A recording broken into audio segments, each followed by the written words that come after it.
Kalau sudah baru masuk di sebelah sini Bapak. Iya betul, nanti panggil namanya. Baru nanti vaksin ya.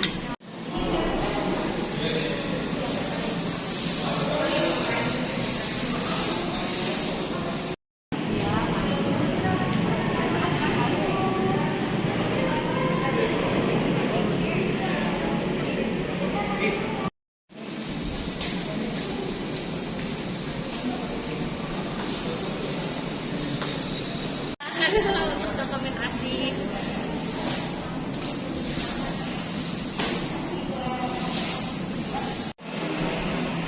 Dok, terkait dengan vaksinasi lansia di Summarecon 2 ini, bisa dijelaskan sedikit dok, target, terus bagaimana programnya, ditujukan kepada siapa? Targetnya sih pasti untuk vaksinasi sekarang ini periode lansia, ya nanti usia di atas usia 59 tahun. Targetnya untuk warga di Kabupaten Tangerang. Sekarang ini karena kita berada di wilayah Kabupaten Tangerang. Sorry, apa lagi tadi satu lagi? Domisili bawa suratnya. Ya, jadi biarpun tidak memiliki KTP Kabupaten Tangerang boleh tetap ikut serta, tapi memiliki surat membawa surat keterangan domisili di wilayah Kabupaten Tangerang. Nah, itu sih kira-kira.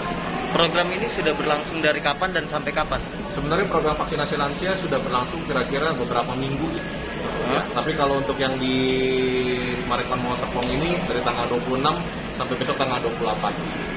Targetnya berapa ratus orang atau berapa lansia yang akan divaksin? Di program yang kali ini sekitar 520 orang. 500. Dibagi dari 3 hari itu. Betul. Nah, untuk hari ini berapa lansia yang akan divaksin dok? Targetnya sekitar 180. 180 untuk hari ini. Sepanjang menjalani program vaksinasi lansia, adakah beberapa lansia yang gagal menjadi peserta vaksin? Bisa dijelaskan gagalnya di mana dan seperti apa sih? Pasti ada ya yang gagal ya. Gagal yang pertama pasti masalah penyakit komorbidnya. Karena lansia ini kita tahu kan memang punya beberapa penyakit komorbid. Ya, dan salah satu syarat vaksinasi itu adalah kan lolos dari prasyaratnya penyakit komorbid kayak darah tingginya, tensinya berapa, kemudian ada riwayat dari penyakitnya sebelumnya, aktivitasnya bagaimana. Rata-rata permasalahannya di situ. Jadi penyakit komorbid yang jadi tantangan atau jadi hambatan mereka untuk divaksin biasanya. Nah, untuk agar si peserta yang gagal itu bisa mengikuti kembali, apakah ada edukasi yang diberikan atau seperti apa dok? Biasanya kita edukasi pak, karena rata-rata ada berita yang tersebar, oh kalau sebelum vaksin kita nggak boleh minum obat dulu, obat-obatan semua di stok. Nah ini rata-rata begitu yang terjadi. Jadi kita edukasi bapak, ibu nanti kalau sebelum divaksin disuruh divaksin tolong minum obat-obatan rutinnya dulu, ya obat darah tingginya diminum, obat gulanya diminum. Kenapa? Supaya pas besok divaksin kriterianya bisa masuk tuh. Jangan sampai jadi penghalang untuk divaksin. Jadi itu sering ada berita-berita yang nggak sesuai lah dengan yang kenyataannya yang terjadi. Mereka rata-rata nggak minum obat. Kemudian ada juga yang memang stresan sebelum divaksin. Jadi besoknya saat divaksin tuh tensinya tinggi. Lalu kita bilang tolong istirahat dulu lah. Obat-obatan yang diminum yang rutin. Kemudian cukup istirahat biasanya begitu sih. Kita edukasi pasti. Jadi selama ini mengedukasi agar peserta yang sempat tercatat hipertensi atau darah tinggi itu untuk bisa mengikuti di tahap selanjutnya. Betul, ya? Betul. Ini untuk dosis pertama ya dok? Dosis pertama betul. Untuk dosis pertama ini berjalannya banyakkah yang mengeluh atau seperti apa bagi para lansia? Sampai sekarang sih keluhannya masih ringan ya mas. Ya, rata-rata masih pegel di daerah penyuntikan, tapi nggak banyak sih. Untuk keluhan yang lain bahkan sampai sekarang kita belum dapat infonya kalau ada keluhan yang lebih berat itu nggak ada sampai sekarang. Jadi kejadian ikutan pasca imunisasinya nyaris nggak ada lah. Nggak ada ya? Iya. Jadi semuanya memang sudah mempersiapkan diri ya? Betul, betul. Rata-rata udah mempersiapkan diri.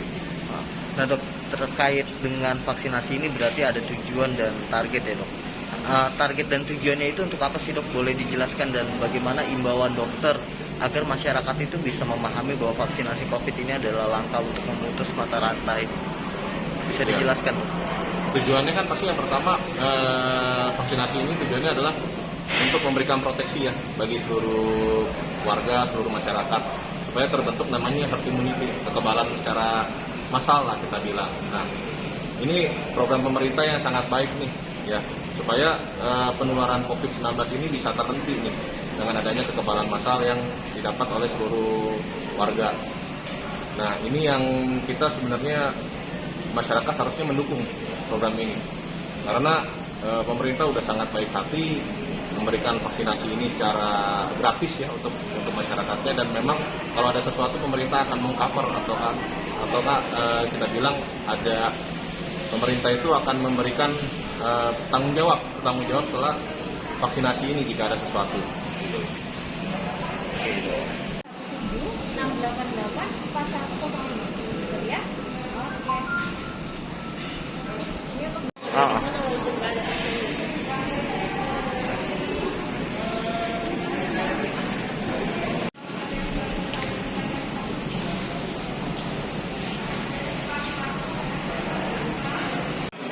Ada keluhan nggak habis disuntik? Nggak ada. Baik ya, nggak sakit. Kalau nanti beberapa hari lalu dikira ya, jangan angkat yang berat dulu. Istirahat dulu beberapa hari ini, seminggu lah kira-kira. Aktivitasnya jangan terlalu berat dulu. Ya, kalau ada kata-kata itu jangan.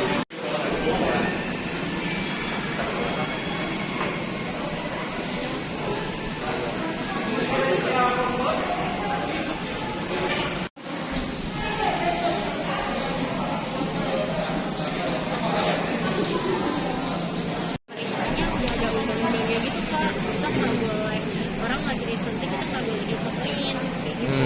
Iya. Dan nomor yang didaftarkan di app aja sih, share link ada linknya nanti tinggal di itu.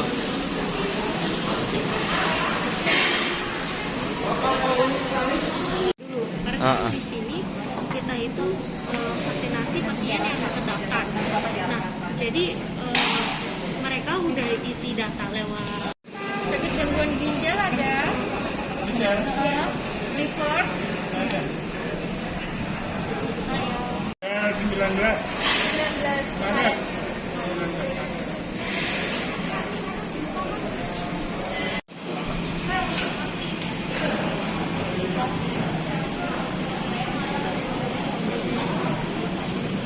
Jangan lupa subscribe ya.